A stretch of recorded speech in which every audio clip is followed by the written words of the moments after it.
Hello friends, welcome to my YouTube channel DGS. और आज हम पढ़ने वाले हैं जेके बोस क्लास 12 के पॉलिटिकल साइंस के लॉन्ग आंसर टाइप क्वेश्चन, और ये सीरीज़ नंबर 5। चैनल पे नए हैं, सब्सक्राइब कर लीजिए। तो पहला क्वेश्चन है, आपको एक्सप्लेन करना रीज़न किसका, जो सोवियत यूनियन डिसइंटीग्रेट क्यों हुआ था और इसका इम्पैक्ट क्या पड़ा वर्ल्ड पॉलिटिक्स पे। ये बड़ा इंपॉर्टेंट है, वेरी इंपॉर्टेंट। ठीक है, ये वेरी इंपॉर्टेंट है। क्वेश्चन नंबर 2, आपको डिस्कस करना है कैसे कंसेप्ट है यूनिपोलैरिटी का, इसने किसको चेंज किया इंटरनेशनल रिलेशन को कोल्ड वार के बाद। कैसे इसने शेप दी इंटरनेशनल रिलेशन को कोल्ड वार के बाद। आगे क्वेश्चन नंबर 3, एग्जामिन करना आपको किसका importance, growing importance regional groupings का, जैसे ब्रिक्स होगी, सार्क होगी, जो आज के टाइम में बड़ा इंपॉर्टेंट रोल प्ले कर रही हैं ग्लोबल पॉलिटिक्स में। आगे क्वेश्चन नंबर 4, एनालाइज करना है कैसे जो प्रोसेस है इकोनॉमिक लिबरलाइजेशन का और ग्लोबलाइजेशन का, इसने ट्रांसफॉर्म किया इंडिया की फॉरेन पॉलिसी को। ठीक है, तो ये बहुत इंपॉर्टेंट चीज़ है। पॉइंट कौन सा, इकोनॉमिक लिबरलाइजेशन और ग्लोबलाइजेशन। आगे क्वेश्चन नंबर 5, एक्सप्लेन करना है कंसेप्ट ह्यूमन सिक्योरिटी का और कैसे ये डिफर करती है ट्रेडिशनल सिक्योरिटी कंसर्न से।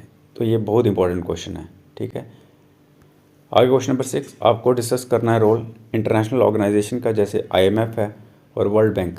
तो ये कैसे वर्ल्ड की इकोनॉमी को एक नई शेप दे रहे हैं। क्वेश्चन नंबर 7, एग्जामिन करना है ग्लोबल इनिशिएटिव्स जो लिए गए हैं किसके साथ डील करने के लिए, इन्वायरमेंटल डिग्रेडेशन और क्लाइमेट चेंज। तो आपको पता है कि इन्वायरमेंट की कितनी बुरी हालत है पूरे वर्ल्ड में। ठीक है, और क्लाइमेट कैसे चेंज हो रहा है। आगे क्वेश्चन नंबर 8, आपको चैलेंजेस बताना है जो इंडिया फेस मतलब कर रहा है सिंस 47 से, यानी कि 47 के बाद क्या क्या चैलेंजेस ने फेस किए हैं, तो वो उसके बारे में थोड़ा सा आपको इवेलुएट करना है। ठीक है, उनको बताना है कि क्या है वो। आगे क्वेश्चन नंबर 9, आपको एक्सप्लेन करना है प्रोसेस और पॉलिटिकल इंपॉर्टेंस किसका, linguistic reorganisation of states in India. तो आपको पता है लिंग्विस्टिक बेसिस पे भी रीऑर्गेनाइजेशन हुई स्टेट्स की, तो आप थोड़ा उस पर रोशनी डाल सकते हैं।